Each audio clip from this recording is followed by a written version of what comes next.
Dikasih Tuhan, saya akan melanjutkan seri firman Tuhan dari minggu yang lalu bicara tentang persekutuan yang kudus, persekutuan ilahi dengan Tuhan. Kenapa dikatakan persekutuan kudus dengan Tuhan? Karena kita bersekutu dengan Tuhan yang kudus. Ya, nah Bapak Ibu dikasih Tuhan, ini menjadi satu momen yang spesial buat kita. Kenapa saya katakan demikian? Karena satu minggu dalam hari-hari hidup kita 24 jam kali berapa? Senin, Selasa, Rabu, Kamis, Jumat, Sabtu. Ya, 24 jam kali 6 hari. Kita sudah bergelut dengan perkara-perkara dunia. Ya. Pikiran kita sudah disibukkan, bahkan sudah dipenuhi dengan segala macam hal. Dan semua itu tidak sepenuhnya membuat kita sukacita. Ya. Tapi yang ada adalah warnanya banyak sekali. Ada yang stres, ya, ada yang ngamuan, ada yang membuat sedih, ya, bahkan ada yang jadi beban akhirnya. Nah, Bapak Ibu yang dikasih Tuhan, mari kita buka kitab suci kita ya, dalam 1 Korintus pasal 1 ayat 9. Ya, ini menjadi alasan yang penting kenapa kita harus bersekutu dengan Tuhan ya. 1 Korintus 1 ayat 9. Dikatakan demikian, Elohim itu setia. Melalui Dia kamu telah dipanggil ke dalam persekutuan dengan putranya Yesus Kristus Tuhan kita. Dikatakan melalui Yesus saudara dan saya dipanggil ke dalam persekutuan. Karena tadi itu saudara dikasih Tuhan alasannya. Karena saudara hari-hari hidup kita hari ini sudah penuh dengan berbagai perkara-perkara dunia. Dan hari ini saudara dan saya punya misi. Misinya apa? Bersekutu dengan Tuhan. Dan pagi hari ini saudara dalam ibadah ini, saudara bukan hanya sekedar liturgi, bukan hanya sekedar rutinitas, tapi saudara dan saya duduk dalam ruangan ini bersama-sama kita bersekutu. Ya, kita persekutukan apa? Bukan hanya tubuh jiwa kita, tapi roh kita ya bersekutu dengan Tuhan. Bukan hanya fisik saja yang memuji menyembah.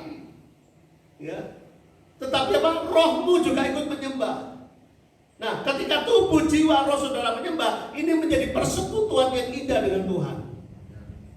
Ya, kalau kau hanya nangis, kalau kau hanya merasa sedih, sudah dikasih Tuhan ketika kau memuji menyembah, tapi rohmu tidak ikut memuji menyembah, saudara tidak akan merasakan satu persekutuan. Ya, karena sudah dikasih Tuhan kalau engkau bersekutu dengan dunia ini, engkau bisa rasakan, rasanya banyak sekali, bahkan nano-nano. Kalau engkau bersekutu dengan dunia ini, engkau bisa rasa capek, betul? Kalau engkau bersekutu dengan dunia, engkau bisa juga rasa senang. Tapi ketika engkau bersekutu dengan Tuhan, ya yang saya alami, yang kami alami, ketika engkau bersekutu dengan Tuhan, gak ada rasa capek, saudara.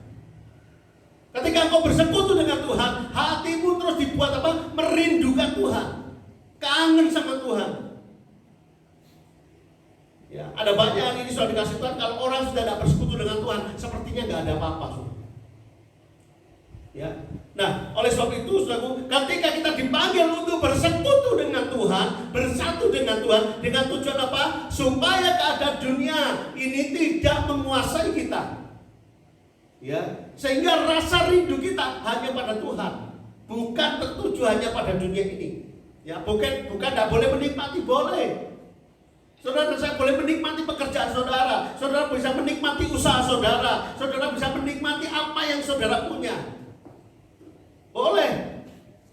Tapi ingat bahwa saudara dan saya ada persekutuan. Saudara dan saya punya misi dipanggil untuk bersekutu dengan Tuhan. Supaya apa? Dunia dengan segala isinya tidak menguasai hidup saudara. Karena dampak dunia ini sudah dikasih Tuhan. Ya, sekali lagi kita diingatkan, sekalipun kita ada di dunia ini, Tuhan ingatkan. Ini sementara. Ya, nah saudara dikasih ketika kau bersekutu dengan Tuhan. Nah, ini satu momen spesial, saudara. Ketika kau bersekutu dengan, kau akan dapatkan lebih dari yang ada di dunia ini. Sukacitamu, damai sejahteramu, ketenanganmu, semuanya sempurna hanya ada di dalam persekutuan dengan Tuhan. Ya, nah oleh sebab itu saudara dikasih Tuhan, kalau saya renungkan kemarin, bersekutu dengan dunia, dalam bidangnya banyak sekali, bekerja, bisnis, usaha, ya, bekerja, ya, yang dihasilkan materi, kesenangan, kepuasan. Dampaknya ya senang, sukacita, suatu bahagia. Tapi tidak hanya berhenti di situ, sudah dikasih Tuhan. Ya, dampak dari dunia ini juga bisa bikin kita sedih. Nah, bersekutu dengan Tuhan itu lewat apa? Lewat doa, baca firman, lewat melayani, lewat pujian, penyembahan. Ya, kita dapat materi enggak? Dan ketika kita bersekutu dengan Tuhan dapat materi enggak? Halo? Ketika engkau bersekutu dengan Tuhan ada materi, dapat materi enggak? Dapat enggak? Enggak dapat. Nah, ini yang kadang enggak disukai orang karena enggak dapat materi. Ya, banyak orang bersekutu dengan dunia begitu gelutnya, begitu semangatnya karena ada yang didapat suruh materinya. Betul nggak? Tapi ketika engkau bersekutu dengan Tuhan, kau tidak dapat materi. Ya, artinya apa? Nggak mungkin Tuhan jatuhkan 10 juta satu bendel dan langit bluk begitu, amin dapat. Enggak. Ya, ini yang membuat banyak orang atau banyak anak-anak Tuhan tidak begitu tertarik, tidak begitu senang. Ya, saya pertama kali awal dulu diajari doa, saudara. Ya, dulu dapat kalau di Pantai Kosta itu beda, saudara, berlutut, ya toh, diajari, saudara.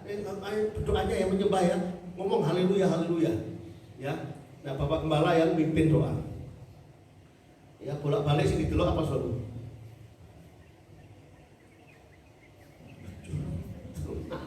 15 menit, itu ya, wis usak saudara.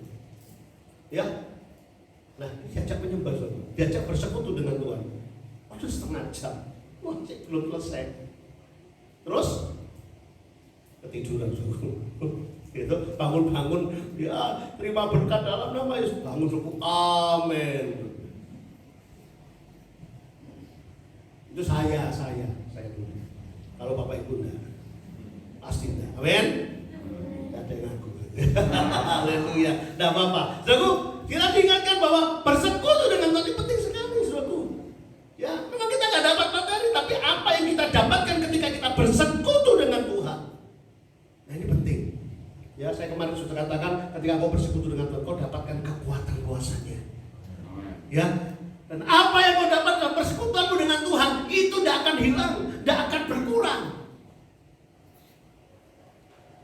Tapi apa yang kau dapat dari dunia ini berkurang ya. Pasti habis? Iya.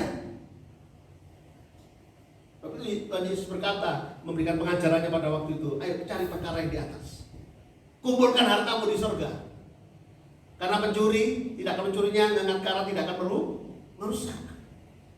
Nah, persekutuanmu dengan Tuhan ini menjadi momen spesial, ini menjadi hartamu yang terindah. Tidak akan hilang, ya. Nah, oleh sebab itu sudah penting ketika engkau bersekutu dengan Tuhan, maka apa yang kau kerjakan di dunia ini, kau lakukan semuanya bukan sekedar materi. Apa yang kau lakukan dalam hal-hal dalam pekerjaan, dalam keluarga, dalam pelayanan, semuanya bukan hanya sekedar materi. Kalau semua diukur dengan materi, wah, itu namanya apa? Bahasa gaulnya apa? Kalau semua diukur dengan materi, namanya apa? Hah? Kayak itulah ya, gitu. Nah, saudara dengan Tuhan ukurannya bukan materi. Ketika engkau dipanggil untuk bersekutu dengan Tuhan, maksudnya bukan itu. Tapi ini saudara, ya kita baca 1 Korintus pasal 10 ayat 31. 1 Korintus 10 ayat 31 ya. 1 Korintus 10 ayat 31. Ayo baca sama-sama ya Bapak Ibu ya. Semua baca sama-sama firman ini. 1 Korintus 10 ayat 31. 1 2 mulai. Atau bagi kemuliaan. Nah, ukurannya bukan materi, tapi apa yang kau lakukan. Dikatakan jika kamu makan atau minum, bahkan apa, atau melakukan sesuatu apapun, lakukan semuanya bagi kemuliaan Tuhan. Jadi persekutuanmu dengan Tuhan membawa kita segala perkara yang kita lakukan di dunia ini hanya untuk memuliakan Tuhan. hanya untuk menyenangkan Tuhan. Jadi kalau saudara ya melakukan semua untuk kemuliaan Tuhan, lakukan dengan sungguh-sungguh. Jangan setengah-setengah. Ya, seperti kalau kau makan ini. Makan itu makan kesukaanmu, ya, favoritmu. Habis apa enggak? Habis. Tapi kalau kau enggak suka makanan itu, paling seperempat atau setengah sudah selesai.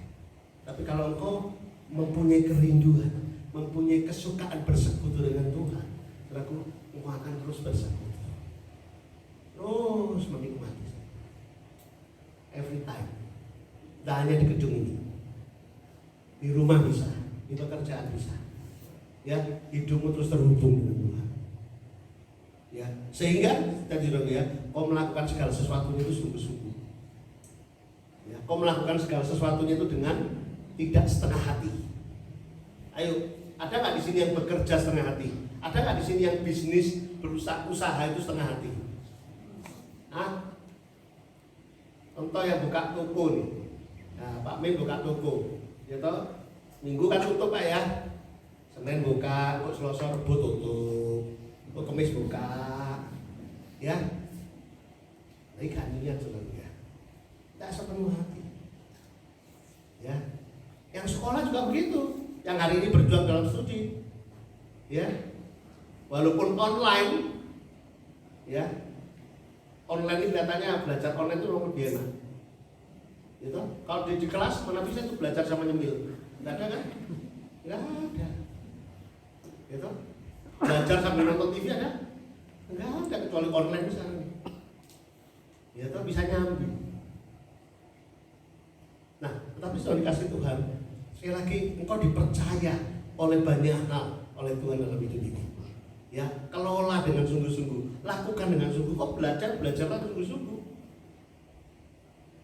Ya. Tidak persoalan kau mau juara 1 atau menjadi 10 besar. Tuhan minta kita, ayo belajar sungguh-sungguh, jadi pelajar, jadi mahasiswa. Ya, yang sedang berjuang dalam studi, lakukan dengan sungguh-sungguh karena kau melakukannya untuk Tuhan. Bukan melakukan hanya sebatas untuk kebanggaan orang tua, tidak. Untuk kebanggaan diri sendiri, tidak. Bukan hanya itu, tapi kau lakukan hanya untuk Tuhan. Nah, oleh sebab itu, bagaimana saudara bisa melakukan untuk memuliakan Tuhan? Bagaimana saudara melakukan segala sesuatu untuk menyenangkan Tuhan? Itu lewat persekutuan. Ya, ayo.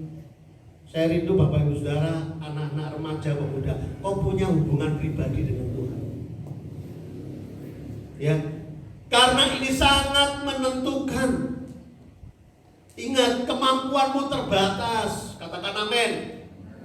Kemampuanmu terbatas. Tanpa Tuhan kau tidak dapat berbuat apa-apa. Jadi kau harus bekerja sama dengan Tuhan dalam melakukan segala sesuatu. Ya. Persoalannya bukan punya duit atau tidak punya duit. Bukan itu. Persoalannya bukan soal aku punya skill atau enggak. Tapi persoalannya saudara dikasih Tuhan, saudara perlu power, ya perlu kekuatan yang spesial dari Tuhan untuk bisa apa? Melakukan, untuk bisa berjalan, untuk bisa ya melakukan segala sesuatu di dunia ini. Tanpa Tuhan, firman kemarin sudah saya sampaikan, tanpa Tuhan tidak dapat berbuat apa-apa.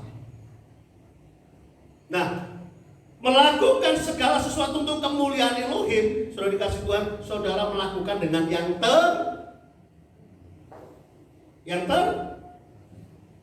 terbaik. Ya. Jadi Tuhan ingin bagaimana kita bisa melakukan yang terbaik. Kalau jasmani ini pengalaman pribadi saya ya, pengalaman pribadi saya. Kalau jasmani ini maunya apa anane? Nah iki ya wis. Betul enggak? Halo. Wes ini ora apa-apa sing penting pokoke nek bingung nek pokoke ya. Nah, saudara dikasih Tuhan, melakukan segala sesuatu untuk menyenangkan Tuhan itu tidak dibatasi, saudara. Artinya apa? Hari ini jadi yang terbaik, yang terbaik, yang terbaik. Ya, nah saudara kok dikasih Tuhan, kalau di dunia, ya apalagi dalam dunia bisnis, di dunia kerja, wah itu motivator selalu mendorong untuk melakukan yang betul nggak? Lakukan itu baik terus. Ada seminar dalam dulu, ada seminar apa? Training. Wah itu kalau udah mau training itu wah rasanya refresh. Ya kenapa? Pikiran kita, jiwa kita itu rasanya diumpan dengan berbagai motivasi. Ya, apalagi kalau dalam dunia MLM, ya toh, selalu diumpan dengan berbagai income. Nanti kalau kamu sudah di level ini, income sekian. Kalau sudah di level ini, akhirnya banyak orang itu betul ya, termotivasi untuk menjadi yang terbaik, untuk meraih yang terbaik.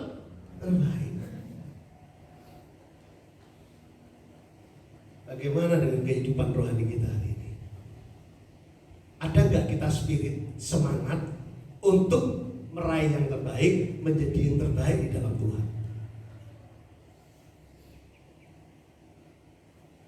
Ya. Nah kalau kita mau sadar dengan kita di dalam perkara rohani rasanya nggak ada ukuran. Maksudnya kita nggak pakai standar. Standar kita pokoknya ya wis, yang penting inilah. Yang penting pokoknya melaku. Nah, anak-anak Tuhan banyak punya spirit seperti ini. Seperti aku sudah ke gereja, selesai.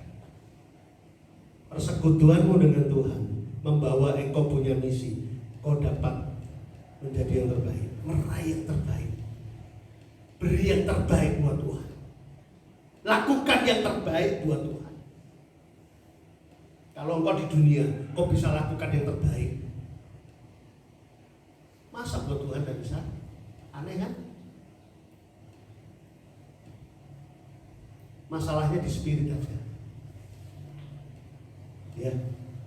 Kalau engkau tidak pernah bersekutu dengan Tuhan, kau tidak pernah merasakan bagaimana puasnya di dalam hadirat Tuhan. Kalau kau tidak pernah mengalami kepuasan di dalam Tuhan, ya itu tadi.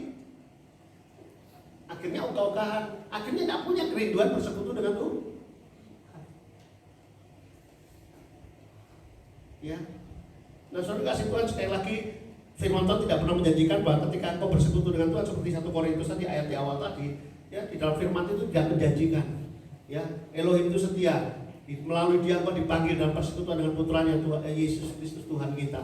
Di situ tidak ditulis, kelanjutannya juga ada ditulis.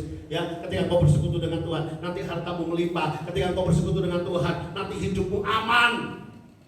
Tidak ada. Tapi sekali lagi, persekutuanmu dengan Tuhan, selain memimpin atau menuntun kita untuk hidup ini memuliakan Tuhan, menjadi yang terbaik, tapi persekutuanmu dengan Tuhan juga mempersiapkan apa? Seluruh hidupmu, karaktermu, ya terutama karakter, untuk menghadapi perubahan yang terjadi di dunia ini. Ya, mempersiapkan kita di masa depan. Ya, seringkali saya pernah tanya dengan orang, 3, 4, 5 tahun lagi kira-kira kamu mau jadi apa? Kamu pengen jadi apa? Hanya orang tidak ngerti. Susah mikir ke tahun ke depan. Ya, apalagi pandemi. Ya, apalagi dalam pekerjaan. Orang cari kerja sekarang rasanya apa saudara? Mustahil. Seperti mustahil. Itu di atasnya mustahil. Tapi bagi Tuhan tidak ada yang mustahil. Amin. Ya. Nah, saudara, ketika engkau bersekutu dengan Tuhan, engkau akan dipimpin Tuhan, bukan kepada jalan yang buntu. Sekalipun kita kelihatannya buntu, tapi Tuhan bisa buka pintu yang lain. Tuhan bisa buka jalan yang lain, sehingga kau tidak pernah alami yang namanya pintu tertutup atau jalan buntu. Selalu ada jalan. Ya. Nah, saya rindu saudara kasih Tuhan, tidak hanya Bapak Ibu, para orang tua, suami istri yang hari ini punya tugas banyak, punya beban banyak. Ya, karena kami merasakan sebagai orang tua, tapi juga anak-anak, remaja, pemuda, ingat baik-baik. kau harus sudah mempersiapkan dirimu ya untuk menghadapi tahun demi tahun. Karena apa? Situasinya bukan tambah mudah, tapi situasinya tambah berat. Oleh sebab itu sebagai orang percaya persiapkan. Nah, Tuhan sudah mempersiapkan lewat apa? Ayo bersekutu dengan Tuhan. Ini tujuannya kenapa saudara dipanggil. Ini tujuannya kenapa saudara didorong oleh firman Tuhan. Ayo bersekutu dengan Tuhan. Ya, yang berikutnya. Ayo.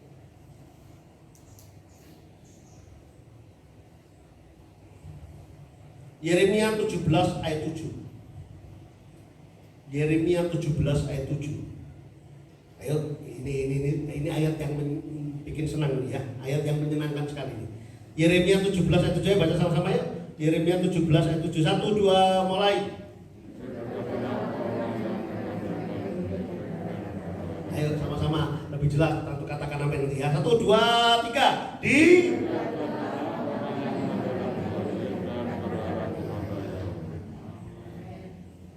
yang diamini yang mana? Ayo, dari ayat ini yang saudara aminkan yang mana? Bagian yang mana? Wes, haleluya. Ya, dari seperti ini ayat ini selalu saya tanyakan, yang ditangkap selalu yang di. Nah, prosesnya tidak pernah diaminkan. Prosesnya di mana? Mengandalkan dan berharap kepada Tuhan. Mengandalkan dan berharap kepada Yahweh. Ini prosesnya. Seringkali kita tidak melihat prosesnya, lihatnya di awal. Diberkatilah, wah. Bukan itu sebenarnya. Nah, persekutuanmu dengan Tuhan membuat engkau mulai bisa bukan mengandalkan kekuatan sendiri, tapi mengandalkan Tuhan. Oh iya, mengandalkan Tuhan itu bukan satu hasil yang kemudian sulapan, saudara. Kemudian hari ini, wah, ini tidak bisa, saudara. Ya, karena ketika kami mengalami krisis, mengalami kritis, ya, secara ekonomi, ya itu sekitar sebelum masa krisis, 10 tahun 98, menjelang tahun 98 ya. Nah, itu kita pernah mengalami dampaknya, dan ayat ini memberkati kami. Ya, ayat ini memberkati kami bukan dari sisi diberkatilah, tapi kami seperti dicelikan, yaitu andalkan Tuhan. Karena kami ngalami dengan berbagai upaya, dengan berbagai kekuatan, usaha kami itu kok sia-sia. Artinya pada ada hasilnya, saudara. Iya. Ya. Jadi sudah dikasih Tuhan. Ketika kami mengalami persoalan yang begitu berat, sudah dikasih Tuhan, kita coba mencari solusi. Salah enggak? Enggak salah. Cuman enggak tepat. Ya. Saya katakan enggak tepat kenapa? Karena kita lebih dulu mendahulukan apa?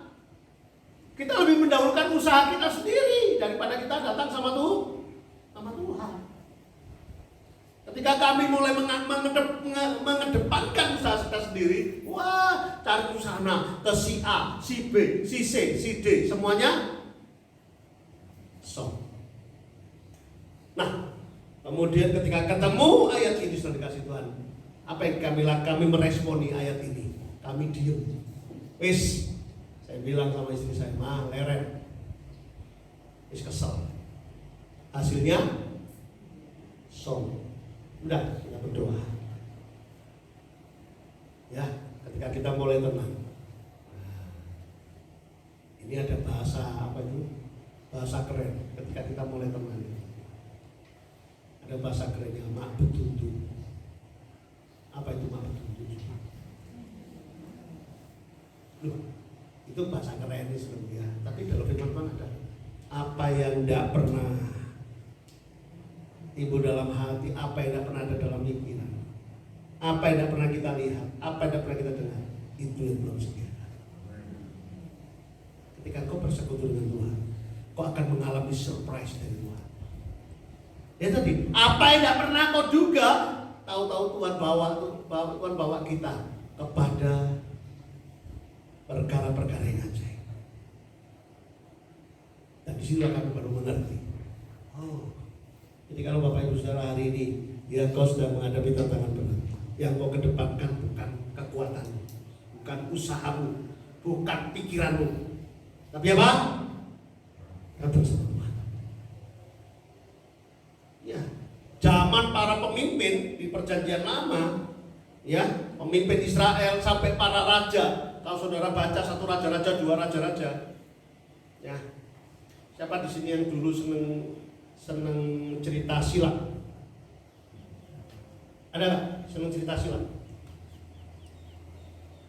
Ada yang seneng? Kungfu. Drakor deh. Atau Ikatan Cinta. Ya, saudara, cerita para raja itu wah luar biasa baik. Asik sekali, betul. Nah, di sela-sela cerita para raja dari satu raja sampai dua raja-raja, saudara dikasih Tuhan, kita melihat di situ semua ketika menghadapi persoalan, semua ketika mereka melakukan kesalahan, semua datang sama Tuhan. Sekalipun dia seorang raja, dia datang sama Tuhan. Dia tanya sama Tuhan. Wah luar biasa, ini raja loh. Dia mau tunduk sama Tuhan. Wah gitu. Kalau gitu saudara baca tentang Raja Hizkia. Ada yang tahu ceritanya Raja Hizkia? Wah, wis mentok hidupnya, wis loro-loron, ya toh, wis siap menghadapi ajal. Habis Hizkia, Tuhan, Tuhan. Nah, akhirnya Tuhan kasih tuh. Kasih umur panjang tuh. 15 tahun lagi. Padahal kondisi sudah vonis. Ya. Nah, saudara, kalau saudara ingin belajar, baca saudara. Satu raja, dua raja. Wah, asik. Betul. Banyak hal. Ya. Nah, saya itu perlu banyak Bapak Ibu Saudara, ya, tidak hanya saudara melihat Ikatan Cinta saja, melihat drakor saja, ya toh, atau melihat TikTokan gitu ya, tapi saudara isi, ayo dengan perkara-perkara rohani. Ya. Iya. Nah, ini penting sekali supaya ini memotivasi ya. Cerita para raja, cerita para nabi yang ada semuanya itu memotivasi kita hari ini untuk kita belajar mengandalkan Tuhan.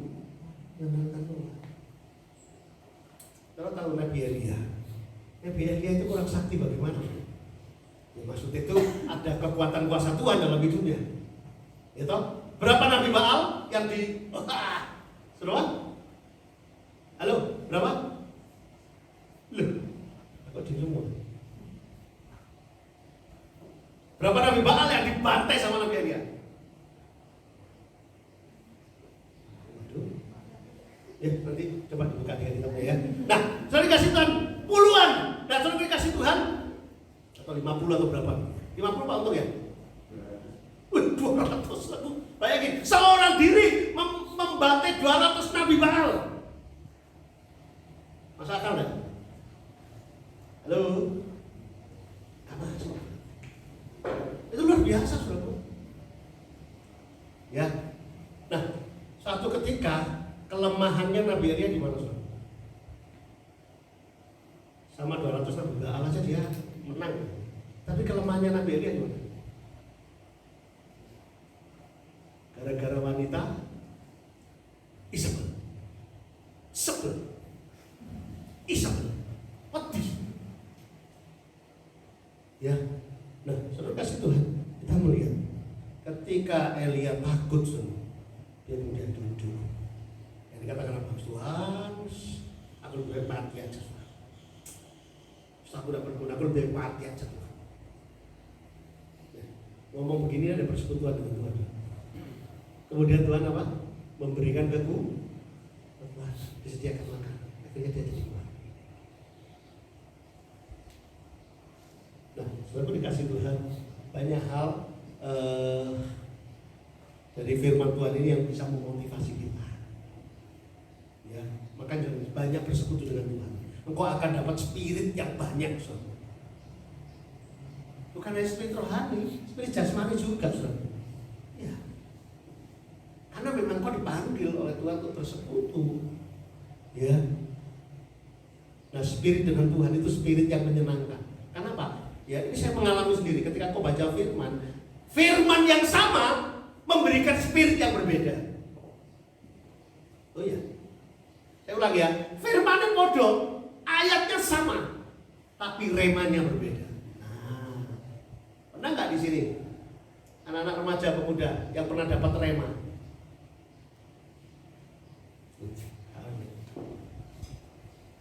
Ayo pemuda remaja, ingat baca firman, bersekutu dengan Tuhan. Ya, hidupmu penuh dengan rema, hidupmu penuh dengan hikmat, hidupmu penuh dengan spirit.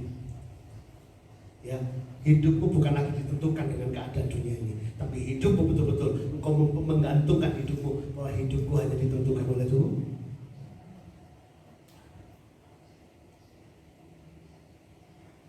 Ya, nah, ayo lanjut bagian akhir 1 Korintus 15 ayat 58 ini.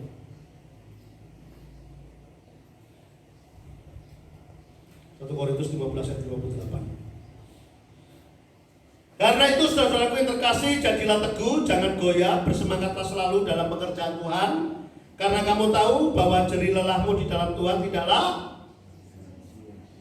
ya, jerih lelahmu di dalam Tuhan atau persekutuanmu di dalam Tuhan tidaklah sia-sia. Jadi saya sampaikan bahwa kau bersekutu dengan Tuhan itu tidak ada yang sia-sia. Halo, ya, tidak ada yang sia-sia. Kalau hari ini kau bersekutu dengan berbagai hal, kegiatan yang ada di dunia ini, mesti ada nilainya, ada yang sia-sia. Ya, ya toh, kalau kau seharian 24 jam diberikan oleh Tuhan. Ini seringkali saya sampaikan, ya, saudara, saya diberi hikmat Tuhan untuk memanage waktu satu hari 24 jam. Ya, 24 jam itu sebetulnya secara standarnya dibagi 3. 8 jam yang pertama saudara beraktivitas itu serius, tegang dan sebagainya. 8 jam yang kedua saudara diberi kesempatan untuk santai menikmati kehidupan ini. Makan, minum, bercengkrama, dolan, 8 jam. Warna-warni. 8 jam yang ketiga saudara diberi kesempatan momen yaitu untuk 8 jam itu merem, istirahat. Ini konsepnya. Ya.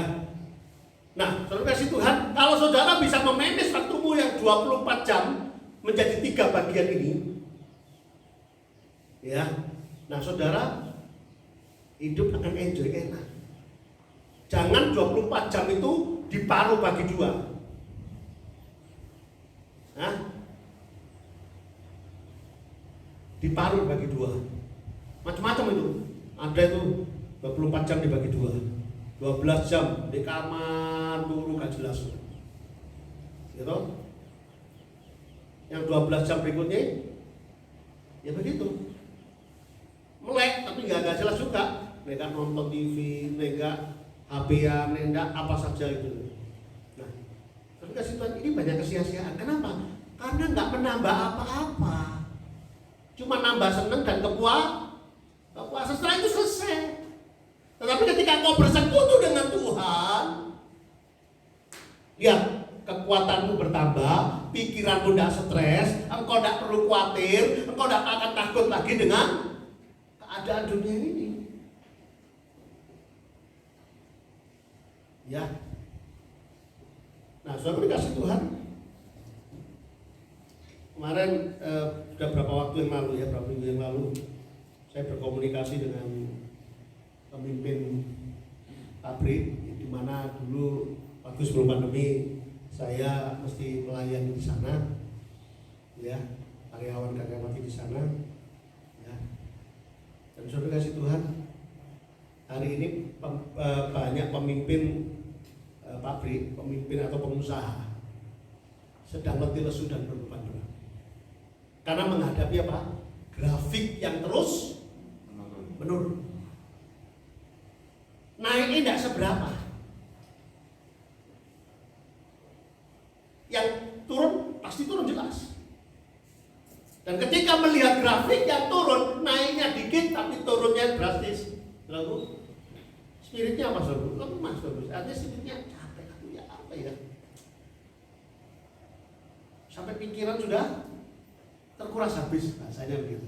Pikiran sudah terkuras habis, capek ini. Ini bagaimana ini? Cari proposal begitu susah sekali. Ya. Saya bicara Pak Budi, kita punya Tuhan yang ajaib. Ya. Apa yang kita lihat beda dengan apa yang Tuhan lihat. Apa yang kita lihat ini berat. Tapi kalau kita memandang melihatnya bersama Tuhan, yang berat pasti jadi berkat. Amin. EWA. Amin Pak. Ya. Ada juga pasangan suami istri, pasangan muda, ya, sama-sama guru, sama-sama pengajar, bergumul, tapi pergumulannya tidak kunjung dapat jawaban. Berkumpul belum dapat jawaban, itu bisa melemahkan spirit. Betul nggak? Doa nggak dijawab-jawab, melemahkan spirit kita. Aduh, capek aku Pak, habis Pak.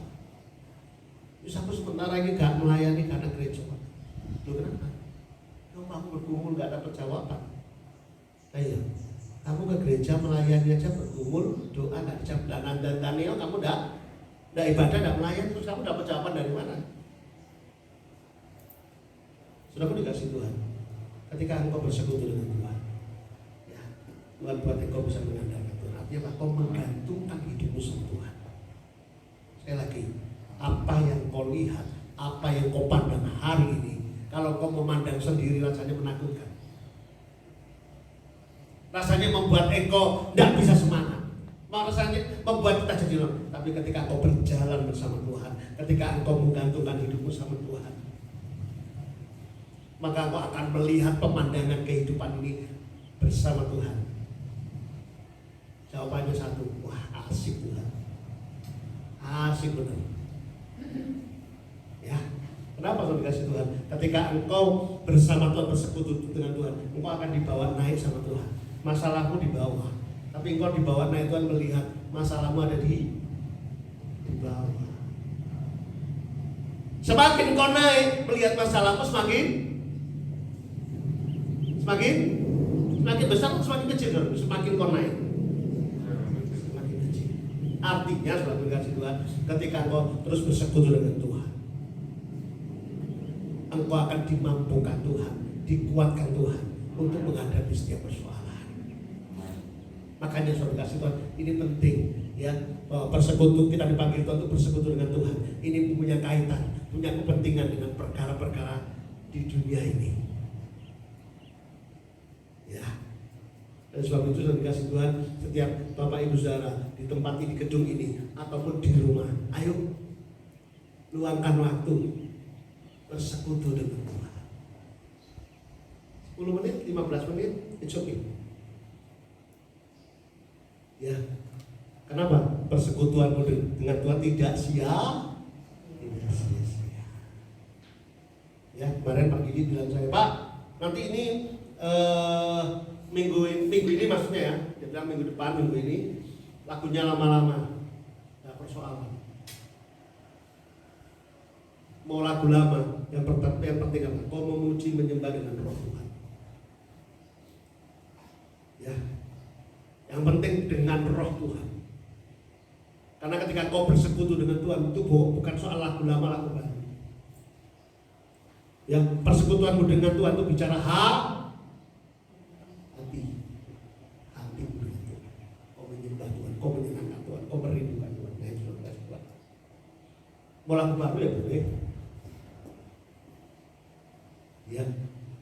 Maka saya rindu bukan hanya pelayan di sini saja, semua Bapak Ibu Saudara, anak-anak, remaja, pemuda, ayo kau punya kekuatan bersekutu dengan Tuhan. Amin. Terima kasih Tuhan, Tuhan Yesus berkati. Saya nanti akan sambung minggu depan. Ya, ini persekutuan yang kudus, ya, berkaitan dengan perkara